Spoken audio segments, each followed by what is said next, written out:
بسم اللہ الرحمن الرحیم۔ السلام علیکم ورحمۃ اللہ وبرکاتہ۔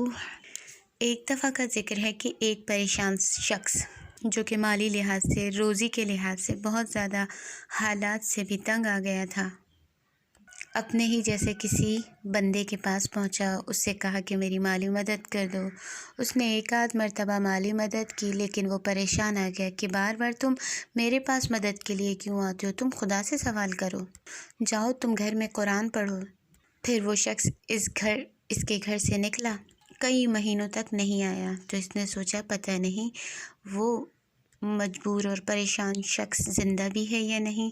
تو یہ شخص خود اس کے گھر گیا، دروازے پہ دستک دی، پوچھا کہ کیا ہوا بھائی، کئی دنوں سے تم آئے نہیں؟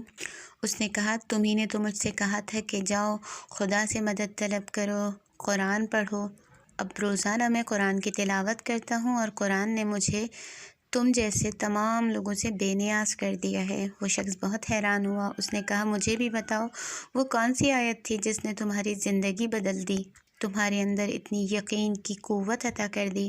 اس نے کہا سورہ ذاریات آیت نمبر 22 کا آخری حصہ، وَفِي السَّمَاءِ رِزْقُكُمْ وَمَا تُوعَدُونَ، اور تمہارا رزق آسمان میں ہے اور جن باتوں کا تم سے وعدہ کیا گیا ہے سب کچھ موجود ہے۔ اس آیت کے پڑھنے کے بعد میں نے اپنے آپ سے کہا کہ میرا رزق اور روزی آسمانوں میں ہے، لیکن میں اسے زمین میں تلاش کر رہا ہوں۔ میں کتنا برا انسان ہوں۔ آسمانوں سے مراد اللہ تعالیٰ کے ہاتھ میں ہے ہمارا رزق۔ اور ایک جگہ مولا کائنات علی ابن ابی طالب علیہ السلام نے ارشاد فرمایا، انسان رزق کو ڈھونڈتا ہے، اسے نہیں ڈھونڈتا جو اسے رزق مہیا کرتا ہے۔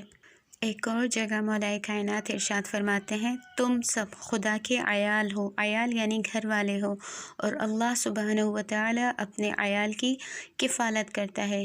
وصلی اللہ علی محمد وآلہ الطاہرین۔